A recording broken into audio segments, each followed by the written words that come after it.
Hi everybody, I'm Ryan. Today we're going to look at our weekly metagame. This week we're going to look at Pauper on Magic Online. We're going to look at the overall metagame. This is, by the way, a sort of winners metagame. We're going to be looking at top 32 from the challenges from this past weekend, and we're going to be looking at the 5-0s in the leagues from this past week. We're going to be looking at the most popular decks, the most winning decks for the top 8 decks, and the decks that won the challenges this past weekend, because we got some pretty cool lists in a I would argue, sort of wide open format, though we do have some of the best decks at the top. So let's jump into it.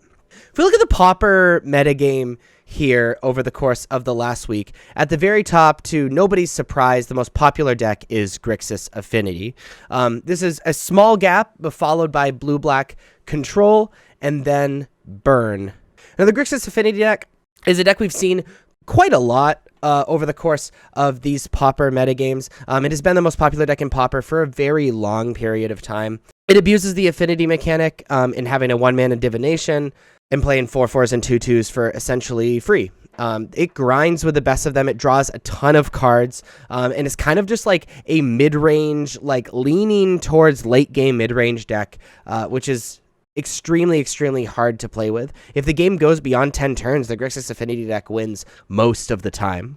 The blue-black Control deck is sort of like a tempo deck. It's going to control what your opponent does, and you're going to counter spells, you're going to remove your opponent's creatures, and then once the board is clear and you've gone ahead, you're going to be playing 1-mana 5/5s. And this deck kills extremely quickly. Speaking of decks that kill extremely quickly, the third most popular deck is Burn. Burn comes in many forms. There's some versions that go really wide with experimental synthesizer, sacrificing it to make 3 goblins. And then there's some decks that are literally just burn decks. And these burn decks have actually become a little bit more popular over the course of the last week or so. You know, where they're trying to do sort of what the modern burn deck does and ignore what's on the battlefield and just kill your opponent as fast as possible in stuff that's really difficult to interact with, being the third most popular deck. Now, if we look at the top 8s of the challenges, the Pauper Premier events from this past weekend, we see a little bit, ever so slightly, different version from the overall metagame. The most popular deck in top 8s is the same as the most popular deck overall, which is Grixis Affinity, so it looks like it is a correct choice. In fact, it's 10% more representation within the top 8s than is in the overall metagame, which is generally a pretty good indicator that it's better than people give it credit for even. Blue-black Control was 18.8% of the top 8 in second place in the top 8, just like it's in second place in the overall metagame. And then tied in third place is Blue-white Familiars and Kagate.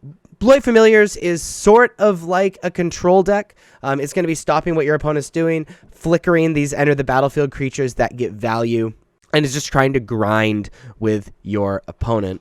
Kagate, on the other hand, is again a blue-white control deck, but the way that Kagate wants to win is by playing an evasive creature, like something that's protection from monocolored, or a Squadron Hawk, which the Ka comes from, and then playing a bunch of gates and then pumping up one of those evasive creatures and killing super quickly. However, none of these decks that I've talked about actually won the challenges from this past weekend. One of the challenges was won by Ephemerate Tron. Ephemerate Tron is sort of like a Turbo Fod deck, sort of like a Blink deck, sort of like a control deck. It gets a ton of mana and then just abuses that mana playing fogs, blinking Mnemonic Walls, and it's just really an incredibly strong deck that if you let the Tron deck set up, they are just going to beat you because they get so much value. So there you have the Pauper metagame from this past week. If you like this video, please be sure to like and subscribe. Check me out on social medias. Links are above me and in the description. Thank you so much for watching. We'll see you next time. Bye-bye.